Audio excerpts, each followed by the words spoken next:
Halo semuanya, selamat datang di konten terbaru gue yang berjudul apa ya? Bicara bola atau apalah, terserah. Ini karena konten pertama ya. Yang penting kita bakal ngomongin soal bola yang beberapa minggu ke belakang atau beberapa hari ke belakang lagi rame. Terutama gue mau ngomongin soal Greenwood ya. Tapi sebelum itu gue mau ngomongin beberapa update yang gue dapet soal bola satu minggu ke belakang. Oke, kita mulai dulu dari Mbappe setuju ke Madrid.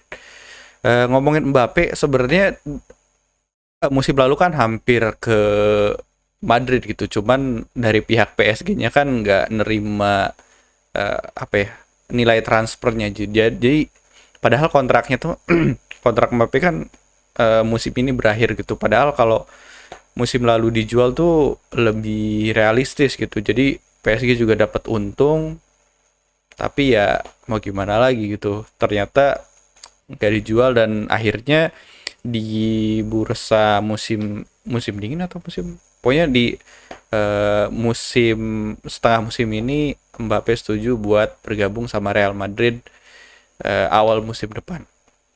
Habis itu Eriksen ke Brentford.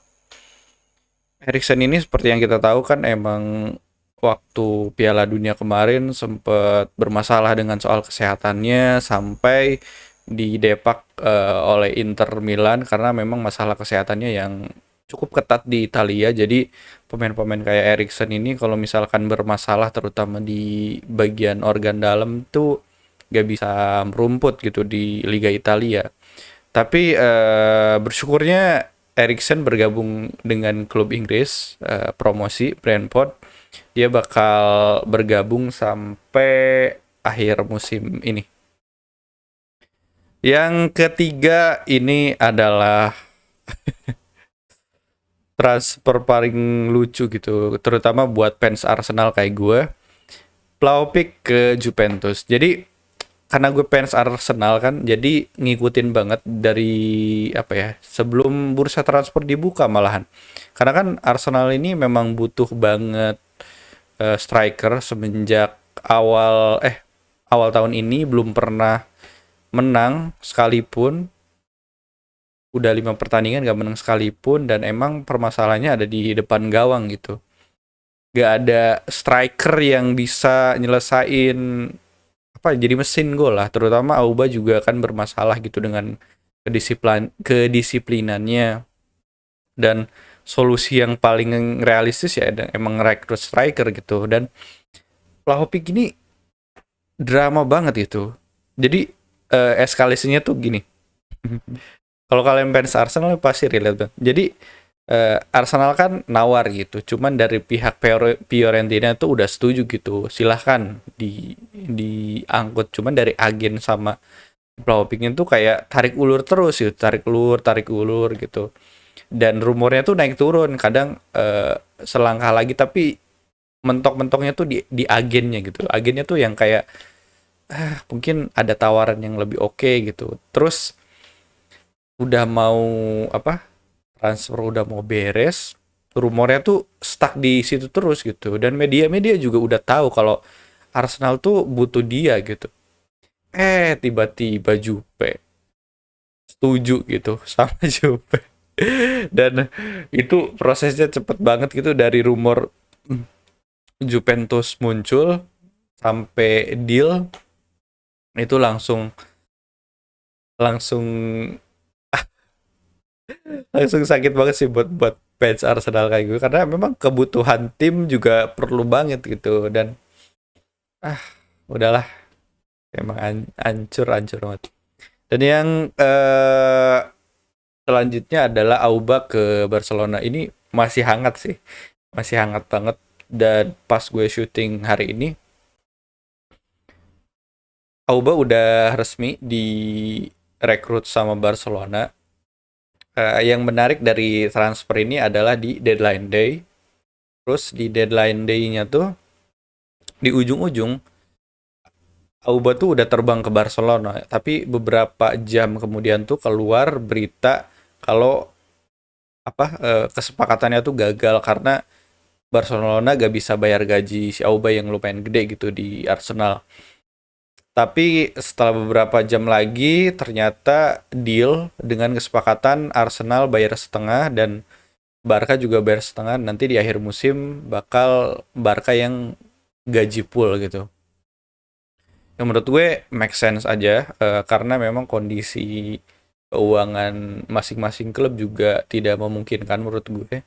Dan di Arsenal juga Auba ini bermasalah banget karena beberapa kasus disiplin kayak telat, terus kayak banyak lah itu. Auba tuh udah sering banget dapet disiplin, apa, hukuman kedisiplinan gitu sama Arteta. Dan yang bikin kesel kan emang dia kapten gitu di Arsenal, tapi ya kelakuannya jadi gitu.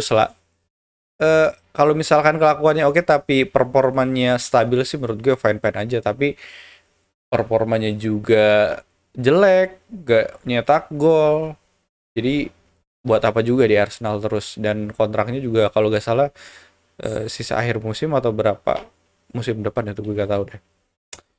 Yang terakhir nih, yang paling hype dari minggu lalu, nggak minggu lalu, kayaknya 2 3 4 hari yang lalu, ini rame banget soal Greenwood yang udah terbukti, belum ada keterangan resmi sih, tapi memang dari semuanya juga udah mengindikasi kalau emang dia ngelakuin itu.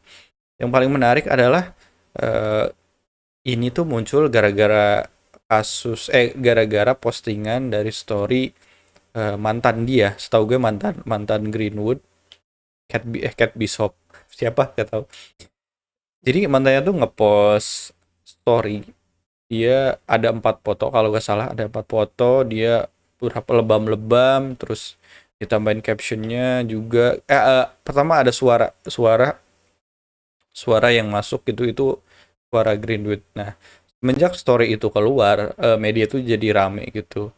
Ramenya kenapa? Karena memang kasusnya tuh apa ya? Udah di luar inilah, di luar kemanusiaan gitu. Terutama zaman sekarang kan apa-apa yang menyangkut wanita kan pasti sensitif banget, karena memang banyak sekali kasus kekerasan seksual yang terjadi di dunia ini gitu, bukan cuma di Indonesia, di luar negeri juga banyak. Dan sekarang lagi benar-benar di jadi concern gitu, bukan cuma soal soal wanitanya aja tapi kemanusiaan juga gitu. Tidak sepantasnya Greenwood atau siapapun ngelakuin itu terhadap cewek. Dan efeknya ya pasti ke klubnya sendiri, Manchester United. Manchester United kan emang bukan klub kecil gitu. Jadi isu sekecil apapun pasti berdampak banget sama klub. Terutama masalah kasus kekerasan seksual. Dan bagusnya memang Manchester United langsung ngasih statement gitu. Kalau mereka tidak membenarkan atau tidak, apa ya, udah langsung menyerahkan lah ke pihak yang berwajib buat diselidiki. Dan lebih lanjut lagi tuh update yang terbaru, jadi merge yang ada kaitannya dengan Greenwood tuh di stop. Dan udah pasti Greenwood gak bisa ikut latihan.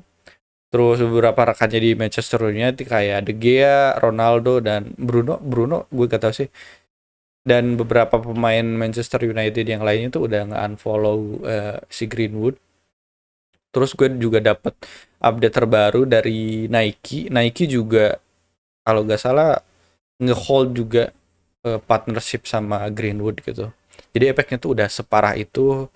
Dan gue sih karena Greenwood ya pemain bagus, ya semoga aja dengan kasus ini ya dia bisa bermain bola lagi gitu, walaupun tidak di level Eropa gitu. Yang penting sih dia bisa belajar dari kesalahannya gitu, jangan sampai melakukan kesalahan yang bodoh kayak gini lagi. Karena menurut gue eh, apa ya, hal-hal yang paling aneh tuh ketika cowok mukulin cewek gitu, apalagi dengan alasannya tuh apa ya, di apa ya, di kasus ini tuh kan gara-gara si ceweknya kan nolak buat diajak berhubungan seksual gitu. Ditolak itu aja lu melakukan kekerasan gitu, bukan bukan lu dirampok atau apa gitu, bukan ditipu secara material kriminal gitu. Ini gara-gara mau ngajak having sex malah tonjokin gitu tuh. Itu parah banget sih. Oke, paling itu aja update bola gue kali ini. Kalau misalkan kalian suka sama konten gue, jangan lupa like, comment, dan subscribe.